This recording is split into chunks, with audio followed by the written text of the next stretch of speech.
আপনারা অ্যাস্ট্রোলজারদের কাছে বা নিউমোলজিস্ট বা বাস্তু কনসালটেন্টের কাছে কেন যাবেন? এই কোশ্চেন আমাকে অনেকেই করেছে যে আমরা কেন যাব? আমরা তো বেশ ভালো আছি। আবার এটা কোশ্চেনও করেছে যে অ্যাকচুয়ালি কি অ্যাস্ট্রোলজি ওয়ার্ক করে?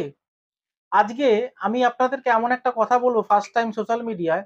অনেকে হয়তো এই কথার এগেনস্টে অনেক রকম কমেন্টস করতে পারেন।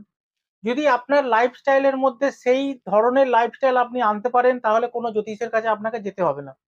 কি লাইফস্টাইল? সকাল 3:30 থেকে 4টে ব্রহ্ম মুহূর্তে আপনাকে উঠতে হবে, স্নান করতে হবে। স্নান করে তারপরে আপনাকে যেটা করতে হবে সেটা হচ্ছে সূর্যদেবকে জল দিতে হবে, মর্নিং ওয়াক করতে হবে। তারপরে আপনি বাড়িতে এসে আপনার সমস্ত প্রতিদিনের কাজ যেরকম আছে সেগুলো করবেন।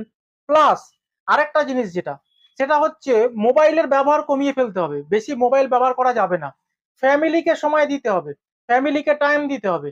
যদি করতে পারেন তাহলে কোনো জ্যোতিষের কাছে আসতে হবে না। আর এটা পারেন না বলেই অধিকাংশ মানুষ অ্যাস্ট্রোলজির উপর ডিপেন্ডেন্ট হয়। এটা আজকে কিন্তু একটা হিডেন ট্রুথ বললাম। কথাটাকে অন্যভাবে নেবেন না। কারণ আগেকার দিনে মানুষদের মধ্যে এই ধরনের অ্যাক্টিভিটি ছিল এবং তারা অনেক ভালোও থাকতো। তাই ভিডিওটা যত পারবেন শেয়ার করবেন।